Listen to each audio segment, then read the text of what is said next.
Alright, hey guys, today the topic of interest is how to love yourself. So in this video I'll be sharing 4 practical things you can do to improve the quality of the relationship that you have with yourself, okay? But before I get into that, it's important we understand what love actually is, okay? So many of us think that, love is just the emotions, I just feel it, I feel it in my bones, so I know that we are in love, right? And that's a half-truth. Like, the emotions do play a role in love. Like, the emotions are there, that's true, they're there. But love in and of itself is not just an emotion. Love is a verb, right? So what a verb is a verb is a doing word. A verb is an action. It's you doing something. So we must understand is that the emotions of love are a product of action, they're a product of doing something. So when you think about this, when you think about like your romantic partners, people that you've loved in the past, people that you've dated, what created those emotions of love? What happened for those emotions to arise within you? What happened for those emotions to arise was you did something, right? When you were dating, what happened? You were spending time together doing things, you were investing in each other, you spent time listening to each other, you spent time on the phone, you were investing in each other, right? You invested in experiences, maybe you went bowling, right? You went to like the theater, you know what I'm saying? You did things together that created the emotions of love. You created that bond and the emotions of love arose from that. Right, you communicate to yourself that, man, this person's amazing, we're doing all this together, and love arose, right? Those feelings arose. It's a product of doing something. You did something. And in the same way, when it comes to self-love, you can do certain things that will help improve the quality of the relationship that you have with yourself, okay? So I'm going to get into what the 4 things are right now. So the first thing that you can do to improve the quality of your self-love, or the quality of the relationship that you have with yourself, is doing this: protecting your environment. So protect your environment. So when I'm talking about protecting your environment, what does this entail? When I'm saying protect your environment, I'm saying this: removing yourself from people who would tear you down emotionally, removing yourself from people who aren't good for you, people who make you, I don't like using the word make you, but people who you feel negative emotions predominantly when you're in their presence. Remove yourself from those people, because it's important in any relationship that you love yourself first. It's important that you put yourself first, because if you put yourself first and you fill up your cup, you're able to fill up the cup of other people. So it's not being selfish, it's about you protecting yourself. Because oftentimes the people who treat you badly, or the people who tend to treat you badly, are people that you care about, which is why you remain and stay in their lives. Because in your mind you rationalize that because I care about them, I will stay in their life and I will stay attached to them because I love them. But it's important that you love yourself first, because you remaining and staying in that situation, staying in that environment that's tearing you down, is an act of violence against yourself, because you actually communicate to yourself that your needs are not important, right? That's really what you're communicating to yourself. You're communicating to yourself that I'm not important enough to remove myself from this situation, and which is why you stay. And the longer you stay, it makes it harder for you to leave, right? Because you're tearing away your self-esteem little by little. So it's important that you stand up for yourself. So pay attention to how you feel, because how you feel is important. And if people are tearing you down, you don't feel good about them, good about yourself when you're with them, remove yourself from them. Just by you removing from yourself is communicating to yourself that your needs are important, I'm important, what I want is important, my emotions are important. And it will raise your self-esteem. And of course, the first time you do it, it'll be really, really difficult. But the more you do it, the stronger you'll become. The quality of people who spend time with you will improve as well. So do that. Protect your environment. Okay, protect your environment. The second thing you can do is affirm yourself. So when I'm talking affirm yourself, I'm talking about you speaking well of yourself. So speak what you want into existence. So one thing that I do every morning on my way to work is I speak well of myself purposely. And I do it with emotional intensity. Because when you do something with emotional intensity, you begin to believe it. So when I'm walking to work or whatever, I say to myself, I am smart, I am attractive, I am strong, I am certain, I'm an amazing leader, people want to follow me, I'm magnetic. I say these things to myself with emotional intensity. And the reason I do that is because of this. What you repeatedly say to yourself with emotional intensity is what you're going to believe. And what you believe is going to govern what you see. Okay? So think about it this way. Let me give you an example. Let's say, have you ever had an experience where your mom or somebody close to you has asked you to go fetch something from another room? So maybe your mom could be like, you know what, Josh, go upstairs and go grab my slippers. My slippers are upstairs in my wardrobe, right?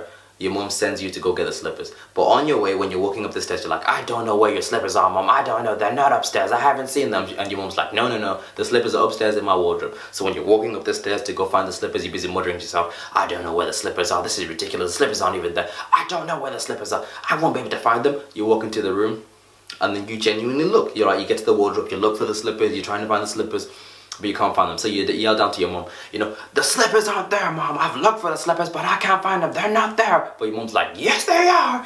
They're by the wardrobe. But you're still not buying. You continue looking. You really, really genuinely look, and you can't find them until she gets fed up, and then she comes up the stairs, She opens up the wardrobe, and what's the first thing she does? She pulls out the slippers, right?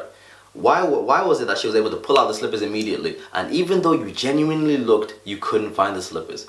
Why was it? But the reason you couldn't find the slippers was because you with emotional intensity, you continuously communicate to yourself that you couldn't find your slippers. So you're like, I can't find the slippers, I can't find the slippers. And that sent a signal to your brain to be like, we ain't gonna perceive the slippers. So your eyes, they saw the slippers, your eyes saw the slippers, but your brain failed to perceive them, right?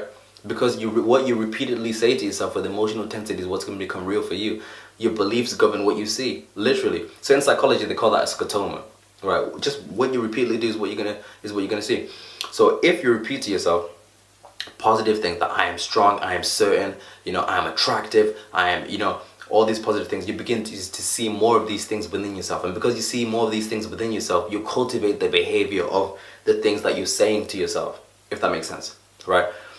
So because if you continuously speak down about yourself, what you find is this: you struggle to see the beauty within yourself. You struggle to see the good things that you've got going for you. You struggle to see the things that make you unique and wonderful. But you always be drawn to the things that you feel that you fall short in, if that makes sense. So it's important that affirm yourself, because what you repeatedly say to yourself is what you're going to believe. Okay. And the second part of this, of affirming yourself, is to stop speaking badly about yourself. That has to stop. So self-deprecating humor, that's not a thing anymore. Putting yourself down in the presence of others, that's not a thing anymore. That needs to stop. So become mindful of when you do that. Just becoming mindful of it, and then stop it. Completely stop it.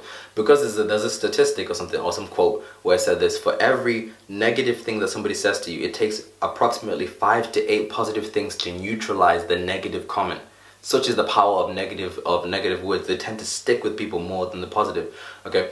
So if you're speaking negatively about yourself consistently all the time, you're fighting a losing battle. You know what I'm saying? So you need to be affirming yourself. You need to be affirming yourself consistently, regularly, consistently, because that's going to shape the beliefs that you have about yourself, and the beliefs that you have about yourself are going to display and dictate the behavior you display to the world, right? Because there's so much more that you can do. You're capable of so much more if you're able to line your beliefs in the right way. Because if your beliefs are misaligned, you're going to have a hard time being your best self. So it's important. Speak well of yourself. No more self-deprecating humor. No more. It has to end. No more talking badly about yourself. Okay? That's the second thing you can do. The third thing you can do is give to yourself.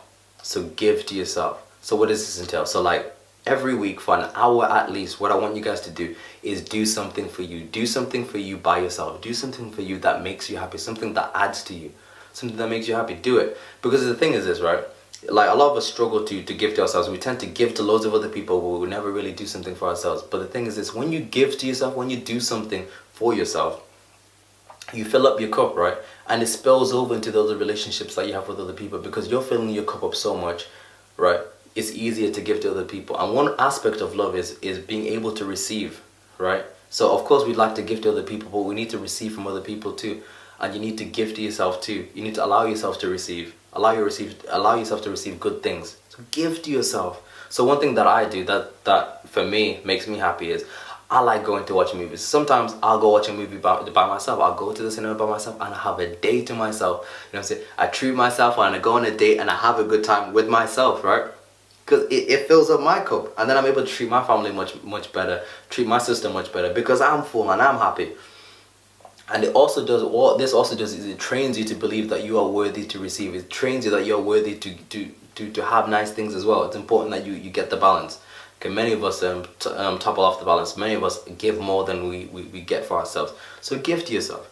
That's important. Okay, and the last thing that you can do is forgive yourself. So forgive yourself. So that means letting go of the past, letting go of the mistakes that you've made, letting go of the bad decisions that you've made, and understanding that the mistakes and the decisions that you've made in the past do not define you. They're not you, right? It's just a moment in time where you made a decision. That's it. It's just an event. It's not you. But what a lot of us do is we grovel in the dirt, right? We struggle to forgive ourselves. We grovel in the dirt and we keep replaying and rehearsing our mistakes, and we beat ourselves down. We're like, man, I can't believe I did that. I can't believe I did that a year ago, a month ago. You know what I'm saying? We beat ourselves down. But this is the thing. Even though consciously you want to do better, even though consciously, you want to improve yourself, and that's an admirable thing, it's important that you don't grovel there, because you groveling in the dirt only increases the likelihood that you're going to make the same mistakes again, right? It's not helping you. What you need to do is like look at the mistakes or the decisions you made in the past. Look at them. Realize it's just an event. It's not you. Learn the lesson, apply it, and you move forward. right? Because it's hard to drive forward in life when you're looking through the rearview mirror. You're always looking behind you, right? While you're looking behind, that's not where you're going, right? Because if you're looking behind while driving, you're gonna have accidents, right? Yeah, your future's gonna look very, very similar to the past, which is full of accidents, which is not what you want, right? So you let it go. So you accept what's happened, and you let it go. And accepting doesn't mean liking, right? But it means that you don't deny it. You see things for the way they are, like it is what it is. I can't change it, and that's okay, right? You pick up the lesson, and you learn and you go forward. So forgive yourself. And forgiving is a decision, right? The emotions will follow the product of the decision that you make. Okay, so these are the 4 things that you can do that will largely improve the quality of the relationship that you have with yourself. It'll improve the self-love. So if you do these 4 things consistently, I can assure you, you begin to view yourself in a completely different way, and you change the way that you feel about yourself. So it's important that you do this. Okay, so if you guys need one-to-one coaching, contact me. But apart from that, you guys have a good day. Be safe. I love you. Goodbye.